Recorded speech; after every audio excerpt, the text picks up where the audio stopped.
सिर्फ 3 दिन ही शेष रह गए हैं। जनता को लुभाने में प्रत्याशी कोई कसर नहीं छोड़ना चाहते हैं। जी हां, सभासद व चेयरमैन पद के प्रत्याशियों ने अपनी जीत के लिए पूरी ताकत झोंक दी है। नमस्कार, मैं हूं नेहा बेनीवाल और स्वागत है आपका मुजफ्फरनगर बुलेटिन में। आइए शुरू करते हैं खबरें विस्तार के साथ। चुनावी सरगर्मियां पूरे उफान पर हैं। प्रत्याशियों के साथ साथ आम जनता भी अपने अपने वार्डों व चेयरमैन पद प्रत्याशियों की चर्चा करती दिखाई पड़ रही है। सभी सभासदों व चेयरमैन पद के प्रत्याशियों ने अपनी अपनी जीत के लिए पूरी ताकत झोंक दी है। इसी क्रम में शहरी सीट पर भाजपा प्रत्याशी मीनाक्षी स्वरूप, पत्नी गौरव स्वरूप, सपा प्रत्याशी लवली शर्मा, पत्नी राकेश शर्मा दमदार तरीके से चुनावी मैदान में हैं। हालांकि अन्य दो प्रत्याशी कांग्रेस से बिल्किस चौधरी और बसपा से रोशन जहां, पत्नी इंतजार त्यागी भी चुनावी मैदान में हैं। मगर सुस्ती से चुनाव लड़ने के कारण मतदाताओं के दिलों में चुनाव जैसा माहौल नहीं बना पा रहे हैं।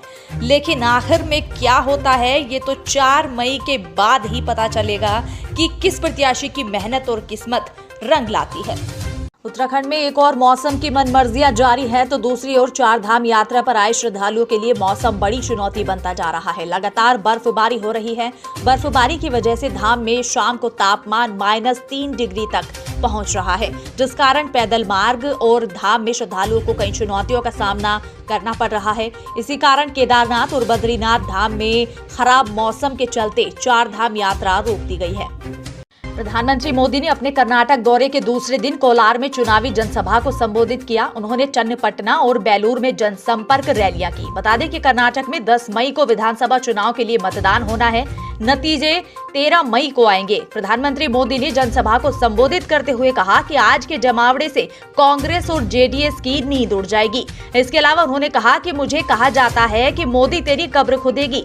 मेरी तुलना सांप से की जा रही है। प्रधानमंत्री मोदी ने कहा कि नाग भगवान शंकर के गले में विराजमान है, उनके गले का गहना है। मेरे लिए देश और कर्नाटक की जनता भगवान शंकर के समान है।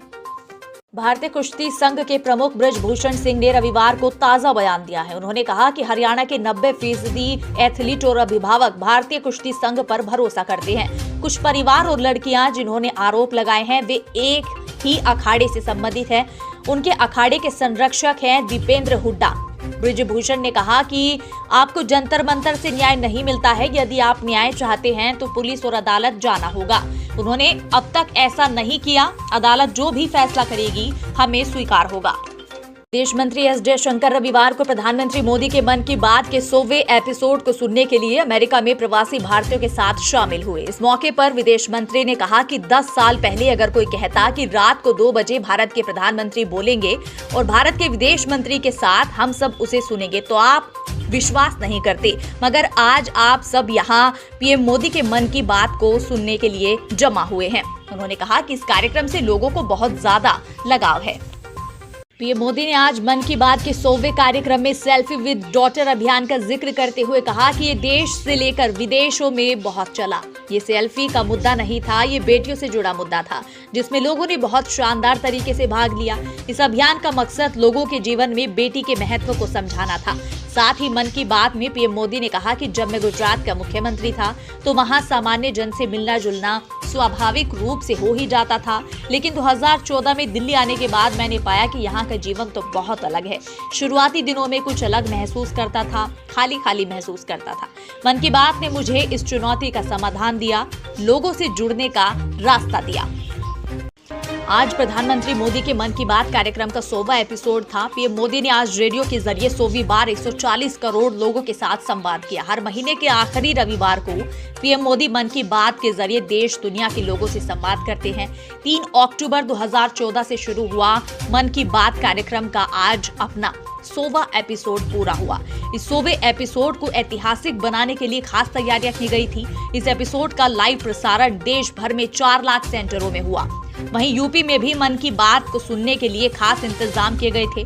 पूरे प्रदेश में 55,000 सेंटर बनाए गए जहां लोग मन की बात कार्यक्रम को सुनते हुए नजर आए। वहीं केंद्रीय मंत्री जितेंद्र सिंह भी लंदन, ब्रिटेन में इंडिया हाउस में पीएम मोदी के मन की बात के 100वें एपिसोड को सुनते हुए नजर आए। महाराष्ट्र में ठाणे जिले के भिवंडी में शनिवार देर रात 3 मंजिला इमारत ढहने से 3 लोगों की मौत हो गई। एनडीआरएफ के जवान रात भर मलबे में दबे लोगों को निकालने की कोशिश में जुटे रहे। अब तक 12 लोगों को मलबे से निकाला गया है। जबकि अभी 6 और लोगों के फंसे होने की आशंका जताई जा रही है। बीती रात ही मुख्यमंत्री एकनाथ शिंदे ने घटनास्थल जाकर बचाव कार्य का जायजा लिया और फिर अस्पताल जाकर घायलों से भी मिले। पंजाब में लुधियाना जिले के गैसपुरा इलाके में आज गैस रिसाव की घटना में 10 लोगों की मौत हो गई। वहीं अन्य कई लोग बीमार पड़ गए, जिन्हें उपचार दिया जा रहा है। अधिकारियों का कहना है कि किस गैस का रिसाव हुआ और इसका कारण क्या था, फिलहाल इस बारे में पता नहीं लगाया जा सका है। जानकारी के मुताबिक पुलिस ने इलाके को सील कर दिया और राहत एवं बचाव कार्यों के लिए एक दमकल वाहन और एक एम्बुलेंस को तैनात किया गया है। बॉलीवुड अभिनेता सलमान खान जो गैंगस्टर की टारगेट पर हैं और उन्हें जान से मारने की धमकियां मिल रही हैं, उन्होंने आखिरकार बताया कि वो कैसे इन सारी चीजों से निपट रहे हैं। टाइगर जिंदा है कि अभिनेता को मुंबई पुलिस ने जान के खतरे के कारण Y+ सिक्योरिटी दी है। अभिनेता ने कहा कि असुरक्षा से सुरक्षा बेहतर है, मुझे सुरक्षा दी गई है। अब सड़क पर साइकिल चलाना या अकेले कहीं जाना संभव नहीं है। इन सब से अधिक अब मुझे बहुत ज्यादा दिक्कत है कि मैं जब ट्रैफिक में होता हूं तो वहां बहुत ज्यादा सिक्योरिटी होती है। इसके अलावा जान से मारने की धमकी मिलने पर सलमान खान ने कहा कि मैं सभी जगह पूरी सुरक्षा के साथ जाता हूं, लेकिन ये भी जानता हूं कि जो होना है वो तो होकर ही रहेगा, चाहे आप कुछ भी कर लें।